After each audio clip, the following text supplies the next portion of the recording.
जय हिंद, नमस्कार। मैं अबर जैदी स्वागत करती हूँ आप सबका एक बार फिर से हमारे आज के कार्यक्रम में। दोस्तों, ये जो पहली तस्वीर आप देख रहे हैं, ये सनसेट के अगेंस्ट खड़े ऑयल जो पंप जैक्स हैं, वो सिर्फ एक इंडस्ट्रियल मशीन नहीं बल्कि वो एक मैसेज है, एक साइलेंट डिक्लेरेशन की इंडिया जो है अपना बिग ऑयल मूवमेंट ढूंढ रहा है। दूसरी इमेज जिसमें मैं आपको ये हेडलाइंस आपको नजर आएंगी, जिसमें आप जो देख पा रहे हैं कि जो बड़ा शिफ्ट यहाँ पर अंडरलाइन करती हुई नजर आती है कि अंडमान और जो ऑफशोर बेसिन है, अब इंडिया के जो हाइड्रोकार्बन फ्यूचर है उसका सेंटर बन चुका है। उस पर हमने पहले भी प्रोग्राम किया था और आपको बताया था कि किस तरह से अंडमान में ये बड़ी डिस्कवरी भारत की हुई है और अब वहां पर पूरी तरह से बड़े लेवल पर काम भी शुरू हो चुका है और आप इस पूरे उसको देख भी पा रहे हैं। और किसी बैकड्रॉप में एक और जो मेजर डेवलपमेंट है वो हुआ है कि कृष्ण गोदावरी जो बेसिन है,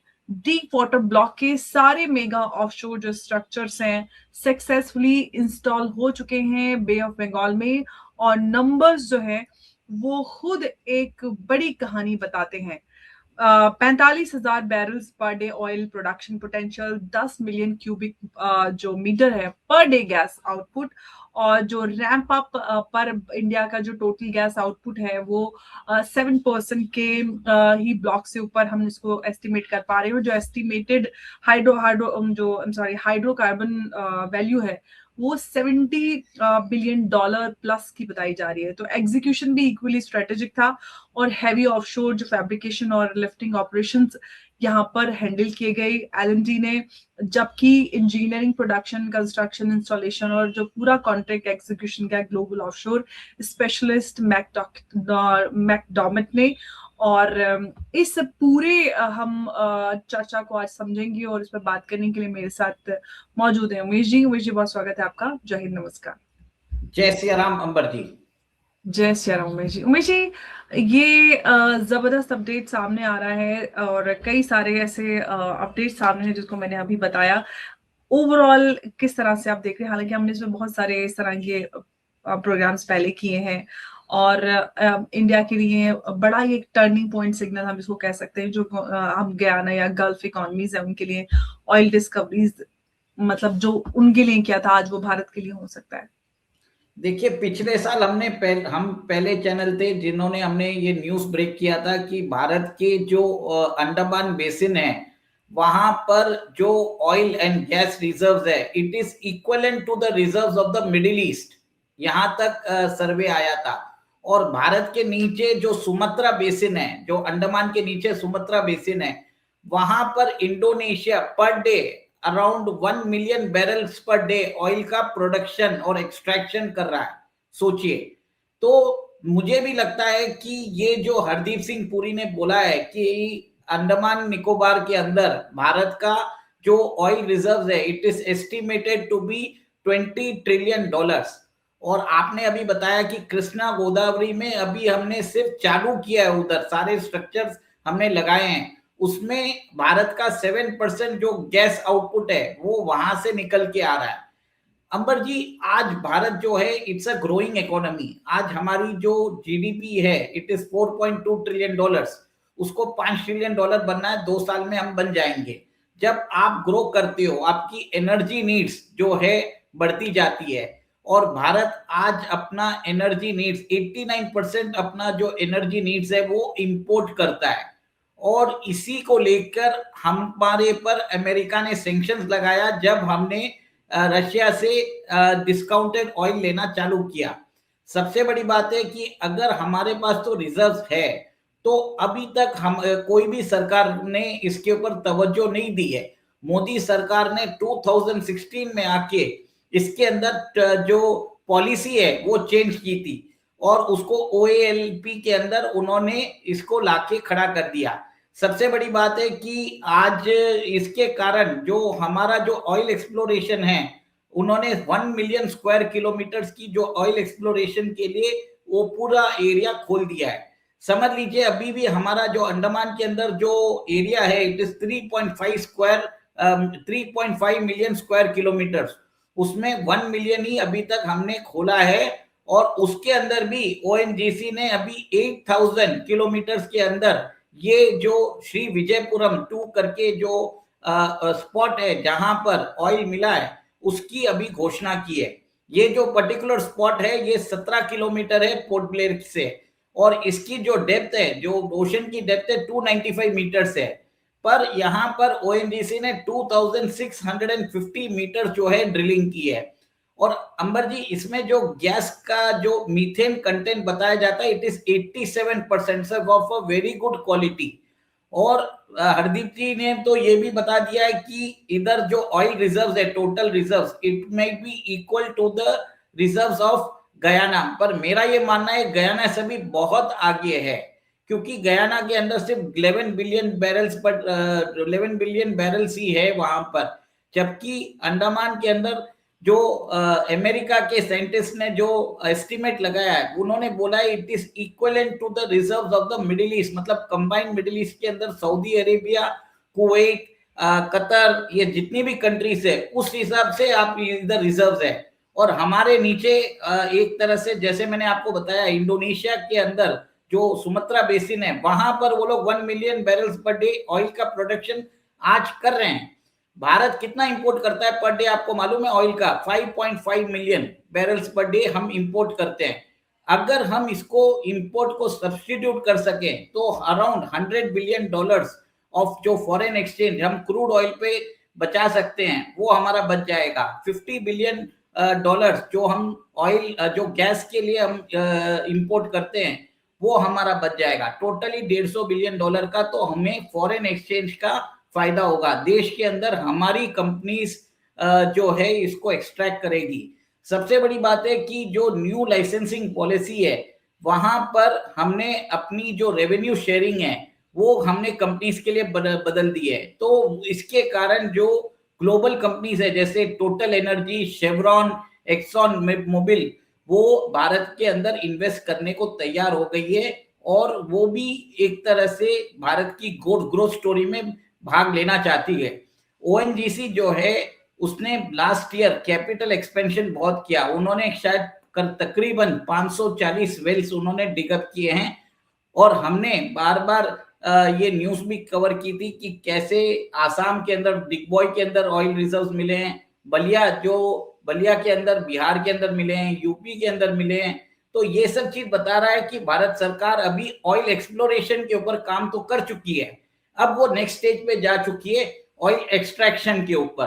तो ये एक तरह से इसके कारण हमारा जो फॉरेन एक्सचेंज रिजर्व्स है, जो फॉरेन एक्सचेंज जो बिल होता है ऑयल का, वो धीरे धीरे कम होगा, इंपोर्ट सब्स्टिट्यूशन होगा, डोमेस्टिक प्रोडक्शन एंड एक्सट्रैक्शन चालू होगा। बहुत बड़ी कामयाबी है, मेरा ये मानना है। बात यहाँ पर आपसे जानना चाहती हूँ वो ये कि अगर ये जो हम एक डीप वाटर उसकी बात करते हैं, ब्लॉक की बात करते हैं, वो नेशनल गैस आउटपुट का 7% जनरेट कर सकता है, तो क्या हम ये कहें कि भारत ने अपना जो ऑफशोर पोटेंशियल था उसको डिकेड्स तक अंडर एस्टिमेट किया? भारत ने 2 डिकेड्स तक उसको देखा भी नहीं था, क्योंकि कोई भी गवर्नमेंट जो है उसको एक्सप्लोर करना चाहती नहीं थी। ये तो मोदी जी आए, मोदी जी ने 2016 में OALP स्कीम लेके आए, जिसमें 1 मिलियन स्क्वायर किलोमीटर का जो एरिया है, समुद्र का एरिया, उन्होंने एक्सप्लोरेशन के लिए खोला है। और अभी जो विजयपुरम का जो एरिया है वो सिर्फ 8000 किलोमीटर का है। आप सोचिए 1 मिलियन मतलब आप सोचिए 10 लाख स्क्वायर किलोमीटर। और अभी तो हमने सिर्फ 8000 स्क्वायर किलोमीटर में प्रिलिमिनरी चेकिंग की है। तो और वहां पर अब जैसे global company total energy, Chevron, axon Mobil आ रहे हैं, इससे बताता है कि उनको कॉन्फिडेंस है। और यूएस की सैटेलाइट्स ने खुद प्रमाणित किया है कि अंडमान के जो रिजर्व्स हैं वो 20 ट्रिलियन से बहुत ज्यादा है। इसको अभी तक नापा नहीं गया है, बहुत ही ग्रॉस अंडर एस्टिमेट करके बताया है अभी तक हरदीप सिंह पुरी ने। अगर और एक चीज देखिए, जब आप ऑयल एक्सप्लोरेशन सब सी में करते हो, आपको उधर इन्वेस्टमेंट्स करने पड़ते हैं। एक ऑयल वेल को ड्रिल करने के लिए कम से कम $100 मिलियन की जरूरत होती है। अगर वहां पर ऑयल नहीं मिलता तो आपके $100 मिलियन वेस्ट हो गए। तो ये बहुत ही कैपिटल इंटेंसिव होता है। इसके लिए आपको फॉरेन प्लेयर्स जो हैं उनकी उनकी सहायता की जरूरत होती है, क्योंकि वो टेक्नोलॉजी लेके आते हैं, उनके पास लेटेस्ट एक्सप्लोरेशन टेक्निक्स होते हैं, जिसके कारण वो पूरा मतलब ध्यान रखकर काम करते हैं। सो मेरा ये मानना है कि भारत के अंदर अब ये एक्सट्रैक्शन के मोड में आ चुके हैं। एक्सप्लोरेशन तो चल ही रहा है, अब नेक्स्ट लेवल एक्सट्रैक्शन भी चालू हो गया। एक्सट्रैक्शन के बाद ऑयल जो है उसको प्रोसेसिंग करने के लिए हमारे पास रिफाइनरीज, तो वर्ल्ड की सबसे बड़ी रिफाइनरी भारत के पास ही है, जामनगर में। तो कोई बहुत बड़ा प्रॉब्लम नहीं है भारत को। ये अच्छी बात है। और इसके आगे उमेश जी मैं आपसे ये सवाल करना चाहती हूँ कि क्या इंडिया की जो पाइपलाइन और जो शॉर्टेज और रिफाइनिंग इकोसिस्टम है इस प्रोडक्शन सर्ज को एफिशिएंटली अब्सॉर्ब कर पाएंगी, जैसा आप कह रहे हैं? क्योंकि हम देख रहे हैं कि लगातार जिस तरह से भारत ने एक्सप्लोरेशन स्टार्ट किया है, तो सब कुछ हैंडल और अब्सॉर्ब कर पाएंगे हम इफिशिएंटली, या फिर फैसिलिटीज और ये सब और उस पर काम करने की आवश्यकता है? देखिए, अंडमान के अंदर वहां पर तो आपको नए फैसिलिटीज बनाने पड़ेंगे, रिग्स आपको बनाने पड़ेंगे, पाइपलाइंस डालने पड़ेंगे, स्टोरेज फैसिलिटीज बनानी पड़ेगी, ट्रांसपोर्ट फैसिलिटीज आपको बढ़ानी पड़ेगी। तो वहां पर तो इन्वेस्टमेंट्स आपको करना पड़ेगा। तो और ये और एक चीज है, ये वन टाइम एक्सपेंडिचर होने वाला है। और आप ये भी देखिए कि भारत ने अभी निकोबार के अंदर जो सैन्य हमारी क्षमता है उसको भी बढ़ा रहे हैं, ताकि डीप सी ऑयल एक्सप्लोरेशन जब करें तब समुद्री पायरेट्स जो हमें एक जो प्रोडक्शन के अंदर एक तरह से हमें एक तरह से परेशान कर सकते हैं, रुकावट डाल सकते हैं, उनको भी हम उनको भी कॉम्बैट करके हम उनको हटा सकते हैं। So this is the way Indian government is working. और उमेश जी एक और सवाल आपसे मैं जानना चाहती हूँ कि क्या ये जो प्रोजेक्ट है इम्पोर्ट डिपेंडेंट जो एनर्जी मॉडल है उसको ग्रेजुअली रिप्लेस कर पाएगा, जो जिस तरह से हम डिस्कवरीज और ये सारी चीजें देख पा रहे हैं? क्योंकि हम बहुत बड़े स्तर पर हम इम्पोर्ट करते हैं एनर्जी। देखिए, अगर जिस हिसाब से एक्सप्लोरेशन हो रहा है और हम वहां से एक्सट्रैक्शन करना चालू कर दें, तो बहुत जल्दी हम इंपोर्ट सब्स्टिट्यूशन कर सकते हैं from domestic offshore oil exploration and extraction के द्वारा।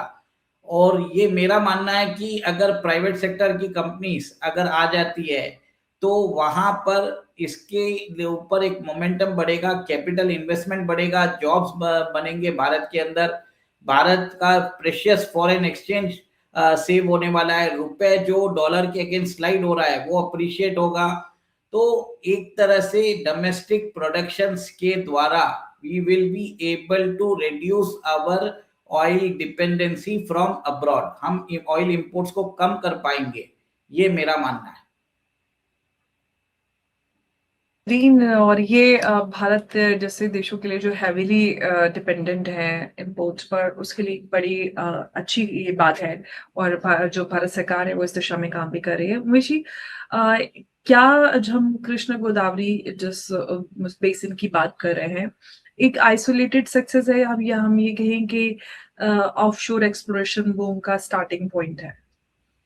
देखिए, ऑफशोर एक्सप्लोरेशन के लिए अभी हम अपने जैसे कृष्णा गोदावरी बेसिन के अंदर कर रहे थे, वैसे तमिलनाडु के अंदर भी कावेरी बेसिन है, बंगाल के अंदर भी हम कर रहे हैं। फिर गंगा बेसिन के अंदर हमने उत्तर प्रदेश और बलिया के अंदर, बिहार के अंदर भी हमने ऑयल वेल्स ढूंढे हैं, डिगबॉय के अंदर ढूंढे हैं, बॉम्बे हाई में हमें नए वेल्स मिले हैं।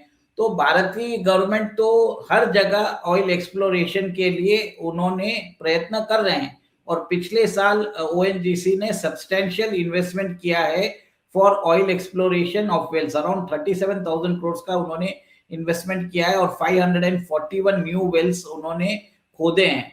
तो ये मेरा मानना है कि भारत सरकार जो है ऑफशोर और ऑनशोर दोनों जगह ऑयल एक्सप्लोरेशन के लिए कार्य कर रही है। अब एक्सप्लोरेशन से ज्यादा एक्सट्रैक्शन की जरूरत है, और एक्सट्रैक्शन करने से हमारा जो प्रोडक्शन है वो बढ़ जाएगा, इंपोर्ट सब्स्टिट्यूशन होगा, हमारी जो ऑयल डिपेंडेंसी फ्रॉम अब्रॉड है कम होगा, और इससे हमारा रुपया स्ट्रांग होगा, हमारी इकोनॉमी स्ट्रांग होगी।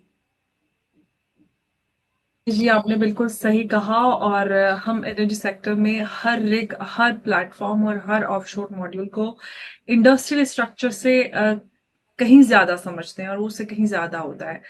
वो एक स्ट्रैटेजिक स्टेटमेंट होता है कृष्ण गोदावरी के हम इंस्टॉलेशन के फेज़ पर हम कंप्लीट होना सिर्फ़ एक इंजीनियरिंग माइलस्टोन नहीं, बल्कि हमें ये कहना चाहिए कि एक जियोपॉलिटिकल सिग्नल भी है कि इंडिया अपने जो नेचुरल रिसोर्सेज़ हैं, उनको अनलॉक करने के फेज़ में एंटर कर चुका है और इतिहास ये बताता है, जो देश अपनी एनर्जी सप्लाई को कंट्रोल करते हैं, वही ग्लोबल नेगोशिएशंस में स्ट्रॉन्ग पोज़ीशन होल्ड करते हैं।